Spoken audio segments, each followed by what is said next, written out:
To another episode of Threads of Enlightenment. As usual, I take the time to welcome our guests and to thank them for coming, for bringing a couple of things that I personally deem very expensive. Time is a commodity that many do not understand the value of it, and they misuse their 24 hours each day that is given to them while they're here on this beautiful planet called Earth.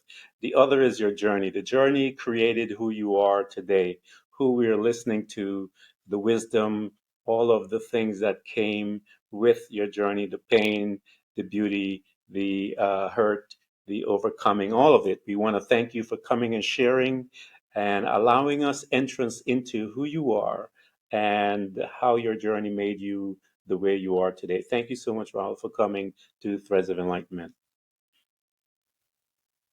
Thank you, Ken, for having me here. I really appreciate it. I'm very excited to talk about my journey as well as how I can enlighten our learners, our listeners. Excellent.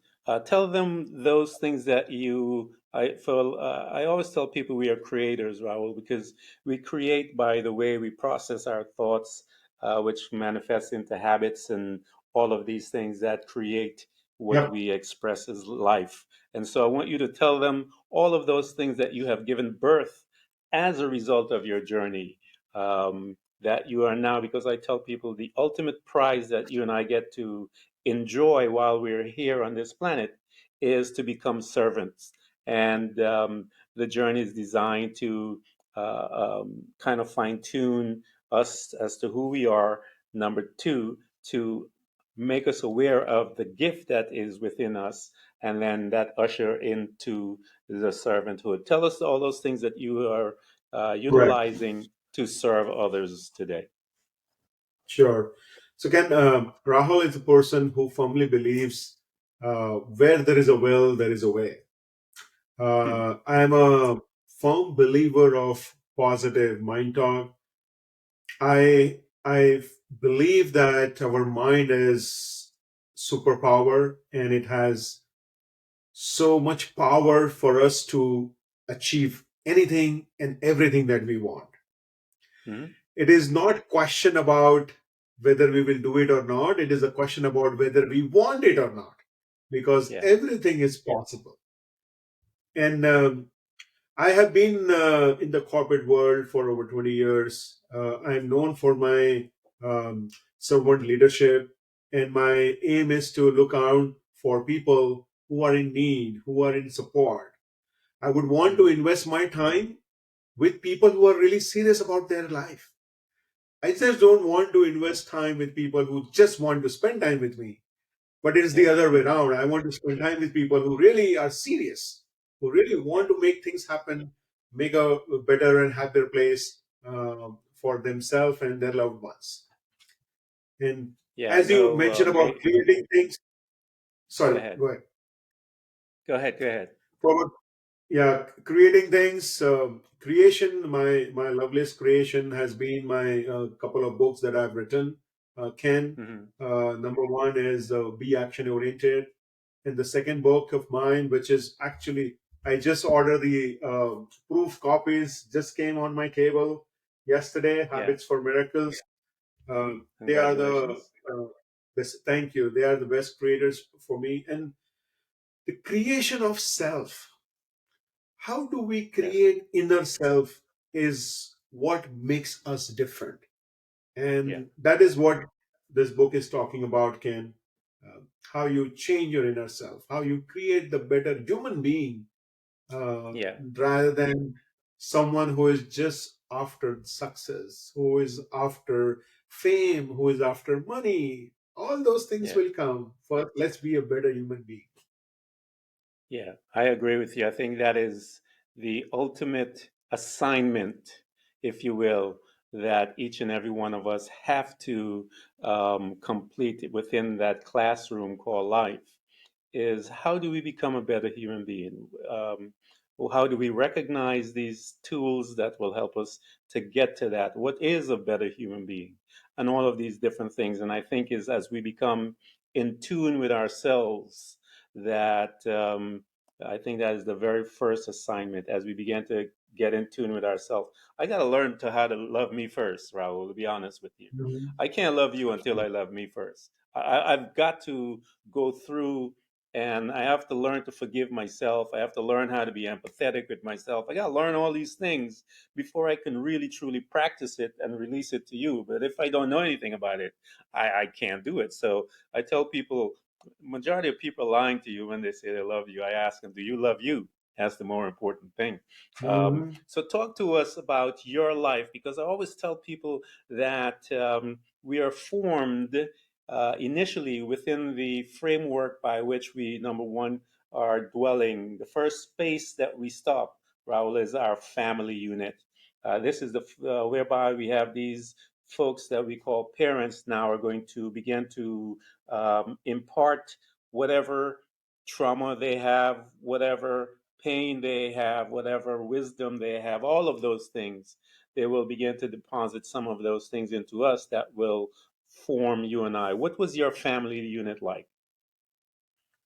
So, Ken, I was very fortunate to have the family that God gave me.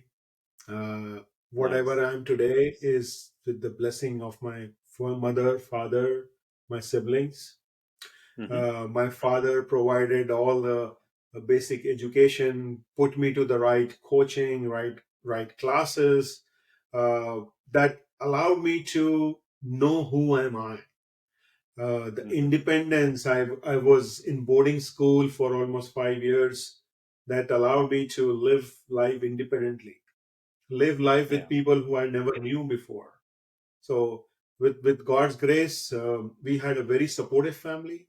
Hmm. We were given all the right things at the right time. We were very fortunate, and I was able to capitalize on those aspects that Yeah. kept me moving on.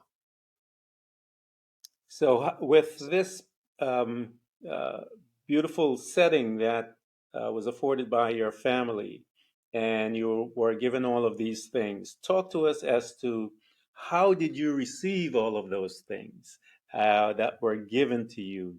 What was your development, if you will, while you're in this space with such care and provision and all of these things? What was happening to you? Sure. So let me share one thing. So my father was part of the government service in India. Uh, Hmm. he was very busy. You know, most of the time we were just seeing him surrounded by people around him. Yeah. But whenever we were able to get time, we were able to get time from him. Why I shared this was all my decisions. So my father told me, I don't want to tell you what you should be doing. I don't want Yeah. to tell you what you should become. I Yeah. want you to decide. You are the better decision maker. So that brought a lot of ownership in me Yeah. because I need to do the research. I need to find out what next level for me in the career. Hmm. Education wise, when I was doing my bachelor's degree, I took a lot of courses on the side just to make myself prepared for the job market. When I was Yeah. doing my MBA degree, Ken, my MBA classes used to get over by 2 o'clock or 3 o'clock. Those evenings were available to me, so I invested my time in learning more.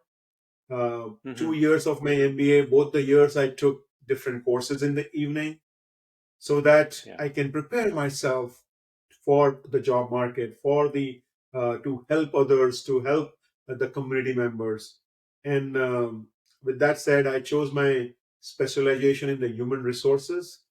And Hmm. after completion of my MBA, I got a job in a telecom, in a actually a IT company in Mumbai, Yeah. India, as an HR executive in back then in 1999.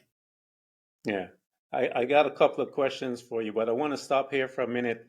And what a wonderful gift your father gave you as a young person. The independence, the ability to become a critical thinker on your own, not to be swayed, if you will, by his opinion, but for you to find yourself. I think that is a powerful gift that a parent can offer a child, much more valuable than wealth that they would pass down. But that piece right there is power. And the other is that how you receive that power and that information, that you looked at it and you were awake enough, if you will, to look at the value of the trust that your dad had placed into you to let you go on your own. And you utilized it by acquiring knowledge, by becoming studious. And you had picked up, you said, human. Why did you pick that field? Because um, what steered you towards that versus going any other place? Why did you pick that? Yeah, Human so development. I have spoken a lot about it on my book, but I will tell you. So when I Yeah. was doing my MBA, and marketing was the number one choice of Yeah. everyone to take. Second was finance, and Yeah. the human resources were typically back then was not the prime choice. And Hmm. so I spoke to my professors, I spoke to some of my friends, and did my own assessment. And what I Yeah. realized was that I like reading books which are more towards self help, more towards personal development, around leadership. Hmm. I had my interest on those books. Yeah. And when I did my self introspection, I realized that marketing may not be the best for me. Finance, though Hmm. I was very good in maths was my favorite subject. Still, finance was not giving me, it was all sitting jobs. It was not helpful to me. Is the human Yeah. resources, I realized that it will allow me to help others. It will allow me Yeah. to change life for others, for their betterment. And then a wise person told me that before you decide on your specialization, why don't you do your internship? You Yeah. can do internship. So in my course, we were allowed to do one internship as a from a program perspective. Ken, I did Hmm. three internships. The two Wow. winters time that we had, I utilized that Yeah. time instead of having fun. I Hmm. utilized that time, went for the internship, and all these Yeah. three internships were into the HR domain. The first two Wow. internship made me convinced that I need to go to HR specialization, and I chose it. So it Yeah. was because of the love of the people, because of my personality, because of my interest around self help, personal development, is why I chose this specialization. Rahul, where did you get that from? Where did you acquire that love for people, number one, and the interest, if you will, in the development of people? Where did you think you can crystallize? Where did that come from as you are looking into your life? Where did you think you acquire that? I would say I would attribute this to both my parents, my mom and dad. As I told you, my Hmm. dad was into government servant, and he was surrounded by people. So every time when he used to come home, there was people with him. So we were always, Yeah. there were hardly he had lunch alone. He was having 4 or 5 people with Yeah. him. So that's that servant Hmm. attitude. And then I noticed how my dad was treating them, how my dad is Yeah. talking to them. And he's Yeah. always going above and beyond to help. I know a lot of people, a lot of my friends, not back Hmm. then, now they tell me that, hey, I met your dad in the office. I just told him that I'm your friend and he did my work without anything. He paid him my fee also. So I was not knowing Wow. all those things. I just getting to know later. And my mother comes with a family of astrologers. So my Hmm. grandfather was an astrologer to a king in the central part of the India, and I have seen Hmm. that as well. the servant attitude, how you treating Yeah. people coming to your home. So I think that is what I would attribute, the love towards people, the love towards helping the community. Um, Yeah. that's what I would That's say. powerful stuff. That is powerful Mhm. because again, I'm looking and listening to your story and your genesis, if you will, and you see the beginnings of a powerful mindset given from ushered in from your dad, from this young man that is understanding the value of making one's own decision and inputting information, seeking outside guidance. And I tell people these are critical um, parts of growing that one need to practice in their life because a lot of people want to do it on their own and don't understand that you weren't designed for that way. You were designed to step out once in a while and get some help. So here you are. You have been taking these courses and you're learning. You did it three, and you're getting to taste that aspect of um, your love, if you will. So Yeah. here's this young man growing, and talk to us now because you said you had astrology in your family. Your dad, he seems to understand some of the principles of that one needs to develop the self. What was happening to you as you're gaining all this knowledge? What were you doing with you, if you will, Rahul? What were you doing with you as you're dancing with all of this stuff that is happening? Personally, where were you? So I always felt that if I have to help others, I need to help myself. As you Hmm. mentioned earlier, that if you want to love others, you need to love yourself. So Yeah, same thing. So I wanted myself to equip with enough enough tools, enough techniques, so that I can offer my support. Because if yeah. I'm not worthy to provide support, I will not be able to help. So that's where, once I completed 3 years at the job, I was getting bored. I started Hmm. looking out for another job, and somehow the interviews I gave, it was not very interesting. The profile was not looking interesting, and I was thinking, okay, what should I do next? Then I thought, okay, why don't I invest in my own self? So Hmm. organization development was something that I was fascinated about. I did my research. I noticed that okay, US would be the place where I should come and study about organization development, the organization culture. And then I Yeah. started preparing for the GRE exams, the GMAT or the TOEFL, and applied for universities in the States. And instead of taking up a new job, I invested in myself and came to Hmm. States for my second master's. Um, so, Hmm. so it was a journey that I took with all the decision I was able to take. But I would say that I was surrounded by like-minded people, great Hmm. mentors, great colleagues who guided me in the right direction. Yeah, I tell people it's important, Rahul, to gather your team in every aspect of your life, even when you are going through hard times. Gather your team and be very selective of your team because Mm. um, these are the people that are going to influence you when you are tired, when you are at the end, if you will, of your rope and you are looking for a direction. Make sure that your team is qualified.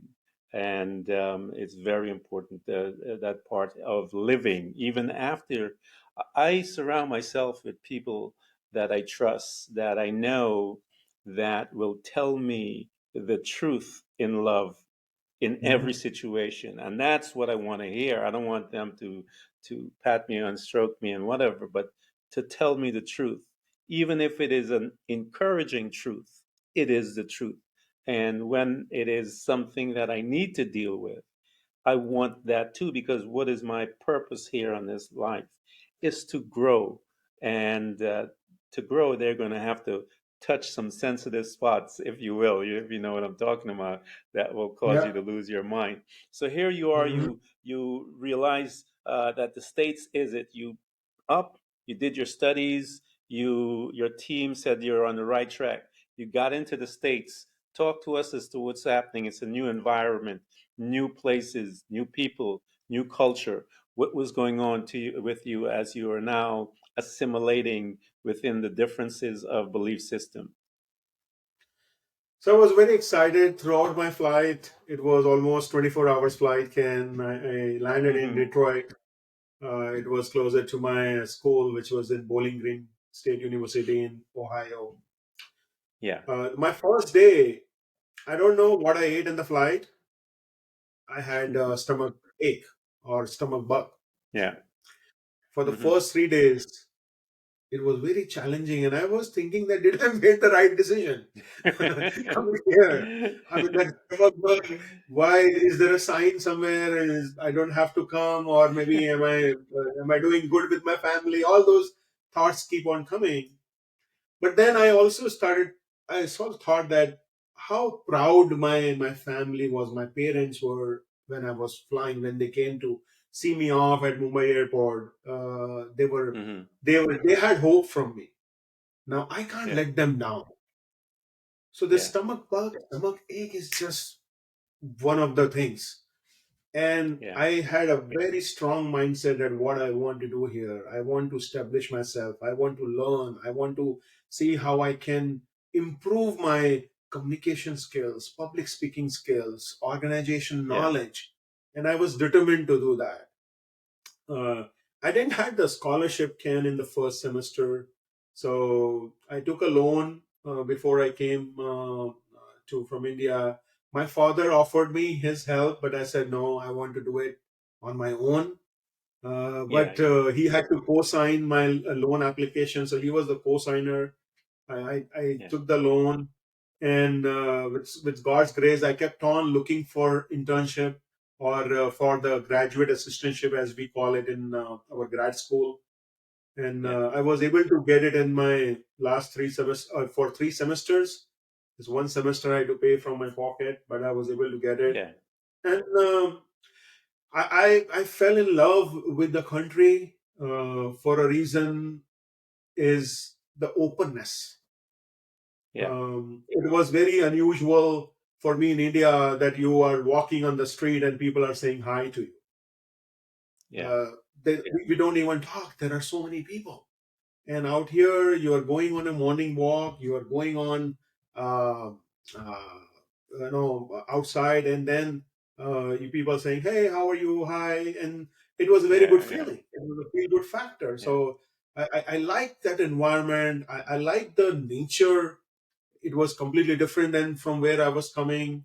So Hmm. the only thing I used to miss, Ken, to be honest, was the food and the family. The food. Those the Yeah. two, yes, the food I was based to miss. The mom cooked food and the food that we used to get back in India in the restaurant. Though we have Indian restaurants here, but the quality and the Yeah. taste is a night and day difference. The night and day difference. Yeah, my mom is Indian descent in Guyana, and the food, man, when she cooked those curries and this thing, man, I tell you, life is different then. You had mentioned a couple of things that I want to talk about, and I want you to go into it a little more. And I try to give people the vision that life is like a one of those boards that you see an archer is Mhm. trying to hit, and we are the archers, and uh, that archer that is shooting at that board, if you will, that you have your outer parts, and then you have your centerpiece. As that archer becomes familiar with uh, the weapons that they have, we call them tools that we have, and learns about themselves as they learn how to breathe, control, meditation. As people, I tell people, we meditate all day long. People Mhm. think we don't, but the human being is designed to meditate. You're either meditating on your bills, you're worried about your bill, you're worried about your kids, you're worried about something, or you're going to take your thought life and switch it and change the meditation. I was talking about that mindset. You have to recognize you meditate. Trust me, you meditate. So, but you Mhm. mentioned one piece that I wanted you to talk about because here you are, you set up your dream and you're on the plane, you got this bug, but something within the dance of the thoughts coming to you about did I do the right thing and did I do that? You had this other conversation with yourself, and I try to tell people you're gonna gotta talk to yourself, man. You came in with the other conversation and said, slow down, and you began to change your perspective on it. Look at my parents, look at the joy they gave, look at all of this, and then you turn around and you focus your bullseye and your mindset, you stated, and you said, I have work to do, and you began to move because your mind is focused. Talk to them and let them know how important this is, because this is really important, Raul, that people will have the thoughts, but you have to come back and get focused. Mhm. Yeah. And I would say always you will have these two thoughts in your mind. And Ken, I like what you mentioned about talking to yourself, hearing yourself. It's so Yeah, important that if you don't talk to yourself, if you don't hear yourself, you will not know what you exactly want to do. And there will yeah, always be, so in my book I talk about, there is an evil in your, and whatever you call it, good or bad, there is always those yeah, voice coming in your mind. And we need to decide which voice we need to hear. And yeah. sometimes your mind will want you to take the wrong decision because Hmm. that wrong decision is making you happy. Yeah, So mind knows that, okay, if I have to make Rahul happy, I want him to make him do this. So our yeah, mind is telling you, do this, but that is the other person inside you who's yeah. telling you that, man, be careful, don't eat that dessert. You did your treadmill today. So and so it's a very important for us to have that inner dialogue and that Yeah, conversation, and then make a right decision rather than just taking the next step in a fraction of moment. We need to slow yeah. down, as you Talk to rightly them. mentioned. Mhm. Yeah, talk to them about this, Raul, because this is. I want them to understand this little transition right here, because this transition that you're talking about, slowing down. I tell those that I talk with, meditation was important to me. Why was it important to me? As I mentioned, everyone is meditating, but when I began to meditate purposefully, meaning that I wanted to slow down my thoughts, I wanted to become the chooser, the decider, not living by default, if you will, where the thoughts are coming and I'm just reacting. I wanted to change that. I wanted to make decisions. I wanted to choose. And it was in my meditation, Raul, that I learned how to slow the thoughts down in order to decide which ones I will give permission to now enter in, so that I can begin to meditate on that to bring my desired outcome. I had to learn that piece right there, and that transition of disconnecting help us to get that, help us to get some clarity on those, especially listeners, of this transition right there, because it is truly important. I want to just linger here to pull on you with the wisdoms that you've gained in your life as to that important transition, how the listeners can move from one space to the other. Yeah, so I would say getting into a panic situation very seldomly help us. Hmm. And if we take a step back And if we try to wait for some time on to act upon it, Yeah. it may be a blessing for us. Yeah. And the reason why I say that is a blessing, because when you are thinking in the negative, when your mind is negative, Yeah. it will allow you to take negative action. It will push you to take negative action. So it is so Yeah. important for us to convert our mind negativity into positivity. Yeah. And one way can we can do that is by feeding ourselves with positive thoughts, Mm-hmm. positive talk. And Yeah. when we talk positively to our own self, it makes our mind into positive thoughts, to positive mindset, allow us to take positive action, and eventually take us to a positive and happier life. Yeah. And That, one of the individual I was talking the day, Ken, he asked me that, okay, should I keep talking positive to myself 24/7, 365? And I said, no. No, I mean, that is not the situation. But for me personally, there are two times when I feed in that positivity in me. One is when I'm going to mm-hmm. bed, because I do believe that Mm-hmm. when we go to bed, those thoughts that we have in our mind remain subconsciously in our mind throughout the night, and Yes. then Yeah. wake us up in a positivity state. And the Mm-hmm. second, when we get up, the first thing, after doing my prayers, I want to talk that positive things in my mind, Yes. do my Yeah. positive mind talk. So those are the two things I would say, if we are able to do, we will live life with positivity. And there will always be a moment where we will have thoughts which are not positive. It will happen. We are human beings. I'm not saying that whatever meditation you do, whatever slowness you do, you will become 100% positive. No. Being Yeah. positive is our choice, Yes. is the choice that we have. So we can always choose for positivity. And taking Yeah. a slowness, taking a step back is always great. People say that silence is a killer. I say that silence is golden. Uh, Mm-hmm. Keeping yourself, in a silent mode is sometimes is amazing. Yeah.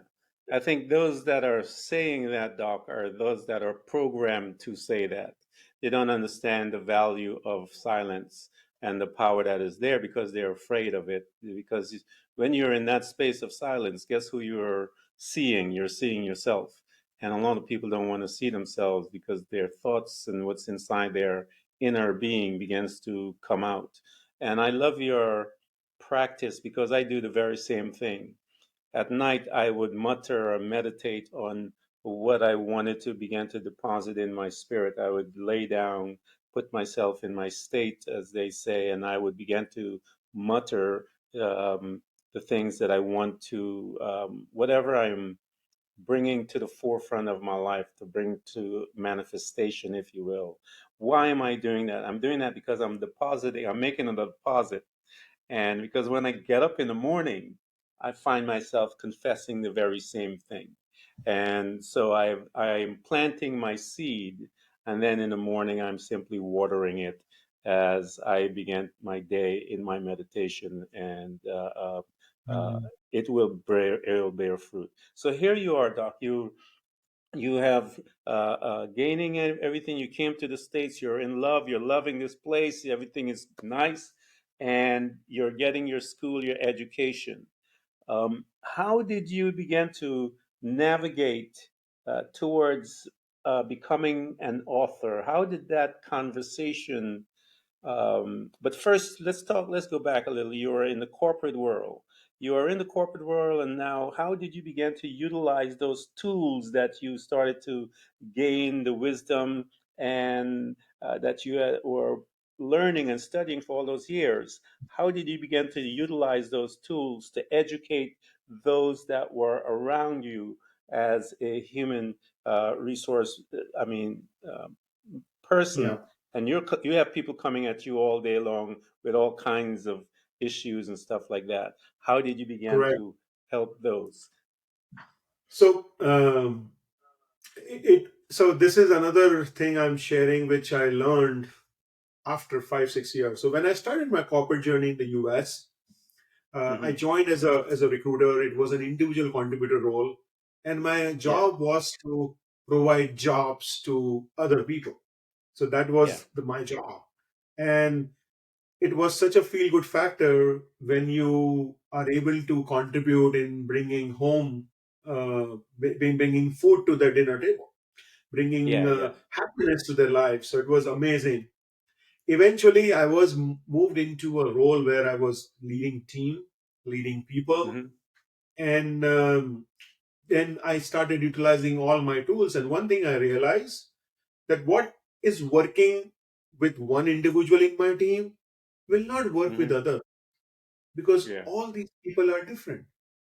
And Yes. initially, I was using the same yardstick, same way of treating people, same, because that is how I Hmm. know. Yeah. Then again, that is self introspection, more Yeah. learning, more reading. You realize that, hey, man, there is something called situational leadership. So this Yep. every situation, every person is different. Yeah. And Hmm. so I learned those things, and I was able to help them. And the biggest learning I had was throughout my leadership journey. I was thinking that when someone is coming for help, I have to help them. What will they feel? Yeah. What will they think about me if I don't help them? I have to give them solution. Yeah. That was all was going in my mind, and I was pretty successful, Ken. I was doing it very well. I help Yeah. people elevate from one level to another, and all that sort. But then it came 2012. I Yeah. went to a coaching certification from Hmm. Association of Talent Development. And the first thing I learned there, Ken, is as a coach, you are not supposed to give answers. And I was thinking, what? And then over this coaching certification, I realized that as a coach, your job is to facilitate, your job is to ask right questions, because the Yeah. answers of people questions lies within themselves. And what Yes. coach does is coach help you in thinking in that direction, asking right Yeah. questions to themselves, and get an answer from you. So, and the second thing coach does is he or she makes you accountable in taking action. Yes. So that was a life lesson for me, and it was a eye opener, and helped me a lot in my future Yeah. conversation. Yeah. It's an important tool to understand. I call it, the emotional intelligence is as you are guiding you're guiding these people. The coach is to make them aware of the greatness that is within them, and it's really Mm. fascinating to watch when they the purpose of the coach, I tell the individual, is to ask you the questions that you don't know what to ask, but the coach knows because the coach has been there, and the coach remembers that this was the question that he needed to hear at that moment right there because he knew it would bring this results. And he will look at you, he or she will look at you and ask you that very same question because they were there once before and they're very familiar with that situation. They're very familiar with the energy. They're very familiar with the negative thoughts, all of those things that that individual is experiencing now. You, the coach, been through a lot of those things, and so they know what to ask. And the minute they ask them, and that light of revelation enters into them as to, wait a minute, I got it. And when they get that, that is such a powerful um, time that you get an experience as an individual to see that that Mhm. the coach is. I remember Jesus said to his disciples, he says, "Where is your faith?" He kept pointing back to them to tell them that you can do this very same thing I can do. And so the coach is the one, by asking the right questions, can bring that situation to your forefront, will give you the ability to answer it for yourself And when you do that, you learn it, you know it. It's different than if you hear Mm. it. So talk to us as you're in this course and you are now being challenged that what you were doing before is was one way. They are now opening you up to another way. Talk to us Mm. about that first person um, as you're now navigating into this new um, perspective as a coach. Talk to us as how now you started to change your routine, if you will, your conversation with those that are sitting before you. So it was challenging, I would admit. It was not an easy transition because uh, subconsciously I was Yeah. tuned to give an answer. So I had to make a lot of effort to restrain myself to take a step back. Hmm. Number two, the people with whom I was interacting, they were not used to the new me. They were used to the old me. And Yeah. then they started wondering that, okay, what is happening? And then, but I didn't made it too obvious to them Yeah. that, okay, this transition is happening slowly and gradually. I made that transition. I still Yeah. were giving them some inputs Yeah. initially, but probably in 6 to 12 months time frame, I became the coach that I wanted to, which is being Yeah. accountable, be their accountability partner, and ask right questions so that they can get a response. The other Yeah. thing I also noticed is I don't want to help people who don't need my help because I Yeah. realize that there are certain people who are self sufficient and I don't want to invest their time or my time and Hmm. just not getting any output. So I was very mindful of that those kind of conversation. Just because I am their manager, just because they have to come Yeah. to me, I don't want them to just follow me because of the title, the corporate title. I want them to follow Yeah. me for the person who I am, Yeah. for the individual who I am. And Yeah. if they don't feel or if they don't feel comfortable, if they don't believe that I would be able to provide some value, I used to take Hmm. a step back and navigate them to the right individual from where they would be getting the right value. So I was very mindful. I wanted to make sure that if I'm having an interaction, I want that person to get value. Yeah. Just for a sake of having a conversation or just for a routine check, that was not I was interested in. I want to make them feel valued. Well, that's powerful in itself because uh, those are boundaries that you had set up. And I tell people it's important to set boundaries within yourself. You have to know yourself enough, though, Raul, to be able to set up those boundaries and recognize those people that when they come to you. And that's why I say to you, life is, you have that board that has all the outer rings, and then there's that center.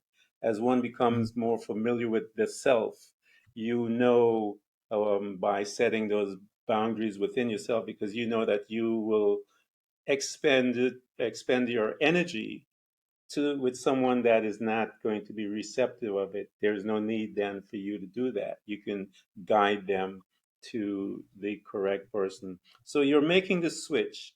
And that's why I ask you, because I know you've been programmed for all these years, do it this way, and now you're coming and having this dichotomy within yourself and learning about you. As you are learning about you right there, and you're being stretched, as you said, it wasn't easy, and sometimes you had to pull yourself back. What were some of those tools, Raul? Did you, when those thoughts were coming and dancing in your head, and you want to revert back to the old ways?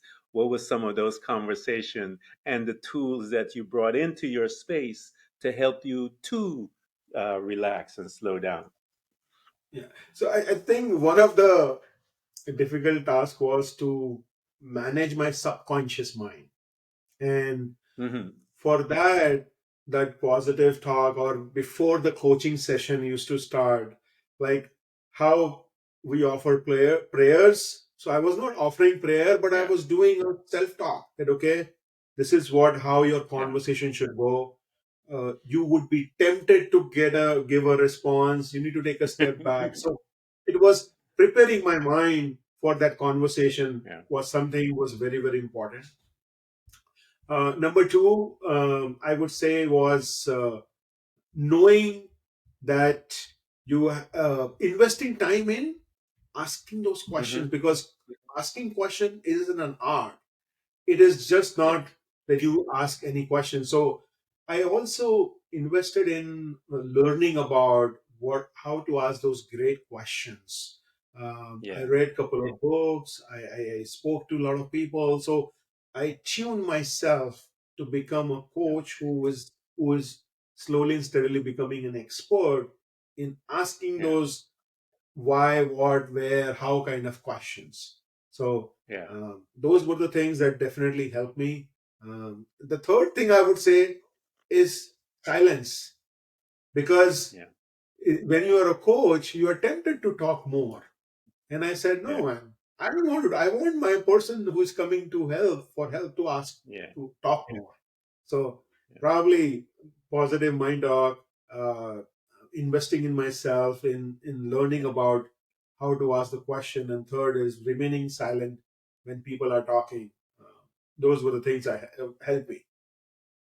Yeah. One of the qualities of a servant, they become really good listeners. If you take a Hmm. look at those in history that are truly have a servant heart, you will see them sitting down listening to the people.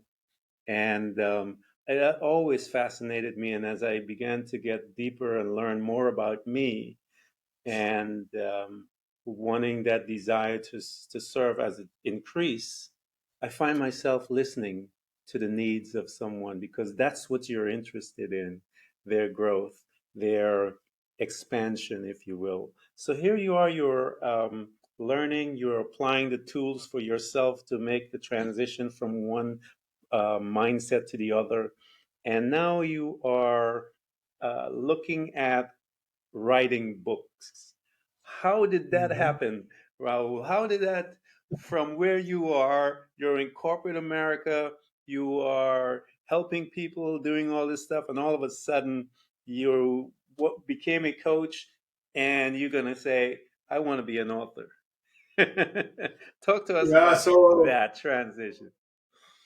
I would want to thank my coach, my mentor, Dr. Deretello McNeil. So I was a Hmm. part of his inner circle for a year, uh, and in our first conversation, he was asking about our background, and he was trying to get to know us better. And he mentioned that you guys have such a powerful stories. It needs to be penned down. It needs to be Yeah. written. It needs to be shared with the world. And that was the time which really motivated me to start writing. So I would say I'm more of a speaker Hmm. who is writing. Yeah. There are a lot of thoughts that are there, because as a so my core competence is a facilitation. So I do a lot of leadership facilitation workshop, and Yeah.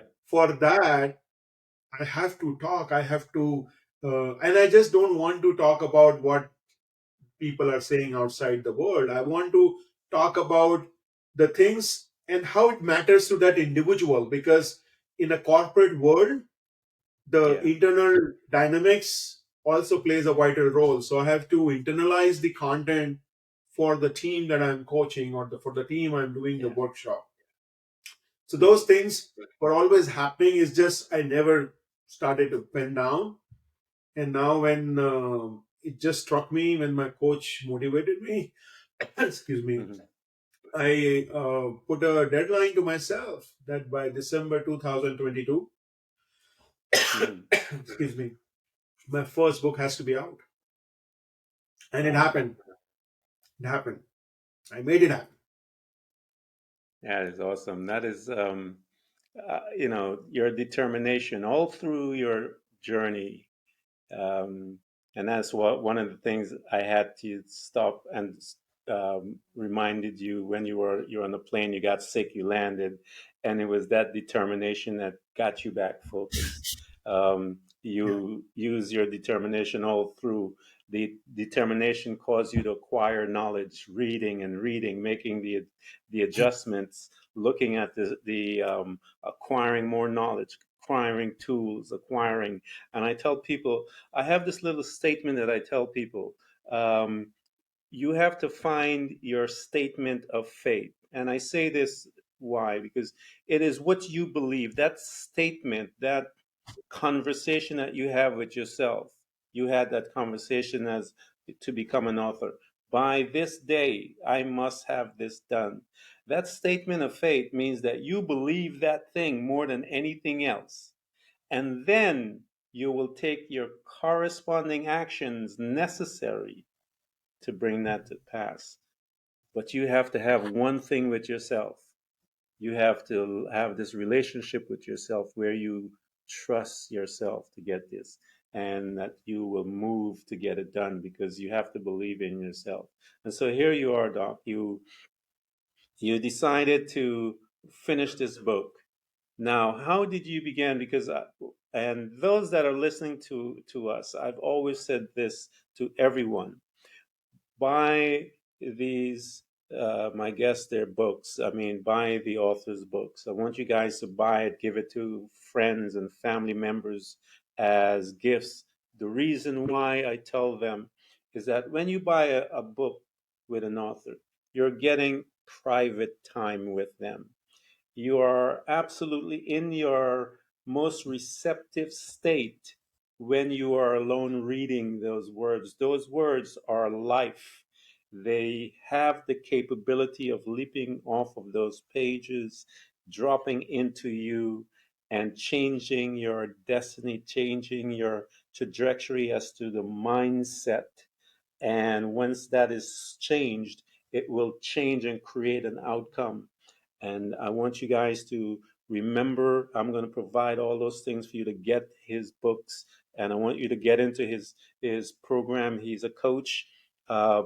Seek him out so that you can get some other perspective in your situation. Make him a part of your team, make Raul a part of your team so that he can guide you to the next stages of your development while you're here. Raul, you are here.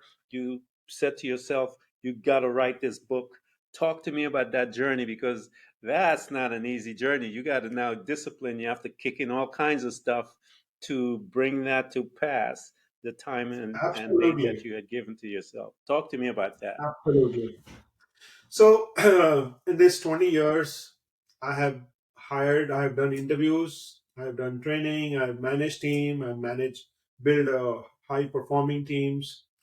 And one Hmm. thing which consistently I found that there were people who had tremendous knowledge, tremendous potential, but they could not give their best for whatever reason. Yeah. That reason could be beyond my uh, control, but this is something I realized that people were having their potential not getting unleashed. So that really Hmm. motivated me to write about what are some of the things that they can inculcate early on in their career or whenever they are struggling that will help them to unleash their potential. And that's why I mentioned about the habits for miracles. And Yeah. miracle is, I've used them as an acronym for people to get miraculous life, miraculous result. And what I mean by miracle here, Ken, is anything that you were not able to do and now you are able to do it. In my mind, that's a miracle. It is Yeah. not about those supernatural miracles. It is about things that you thought you could not do. But Hmm. because of that small change you did in yourself, small change you did in your mindset or perspective or in your habit that allowed you to get better results, is a miracle. So that's why Yeah. I gave this name Habits for Miracles. I And love it, by there the are way. 8 habits, 8. Yes, thank you. There are 8 habits, 8 tools that I'm talking about in this book, and Hmm.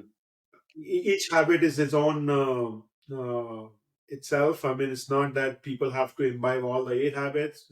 They can pick one, two, three, whichever end objective is to unleash their full potential. It does not matter Yeah, whether this book is helping them or not, but if this book can inspire them, if this book yeah. can encourage them, whether they adopt these 8 habits or not, that is not my aim. My aim is to inspire them, to motivate them, to unleash their full potential and live the life that they deserve, live the life that they always want.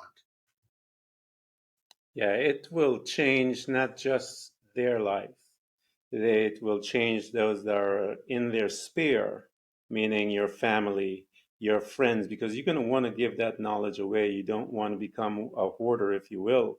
You're going to want to give that knowledge because people are going to become inquisitive. What happened to you? How did you do that? And that's when you can point them to Raul's book and says, here, like I said, buy them, buy gifts, bring your friends along with this journey because those that you love deserve to be free from the mindset that there are the programming that we are all programmed as human beings, and the shifting of your perspective is a slight shift, and it will create big miracles. As Raul says, those big miracles are all of those unattainables that you could not have attained. You will be able to attain it by shifting your perspective just slightly. And he will teach you all the different ways by which you can develop habits that will change your life, man. This is what we are here about, to make you aware of the power of you. And, Yeah, that's why I want to thank Raul for coming here at Threads of Enlightenment, because that's my heart as well. That's why I have Threads of Enlightenment, so we can have these conversations so that you can, as you're listening, you can recognize the greatness in you and stand up and begin to speak to yourself. Have wonderful conversation. Encourage yourself. Be kind to you. If you are not kind to you, you're not going to be able to get anywhere. Be kind to yourself. Raul, I want to thank you so much for coming to Threads of Enlightenment. This has been good stuff. thank you. Thank you for having me, Ken. I wish you good luck, and I wish my learners hope that they live their life to the fullest. Excellent. And I am going to provide everything for you guys to get in touch with Raul and make sure that you buy his books, as I mentioned before. He's a coach also. Get into his space. I'll put those things together for you so that you can reach out to him and begin your new journey so that you can see who you are and your purpose here on this planet so that we can all enjoy and see you grow, man. So, Raul will tell me stories about you guys because I'm going to stay in touch with him. Raul, thank you again, and you have a good day, man. Thank you. You too. Bye bye. Bye bye.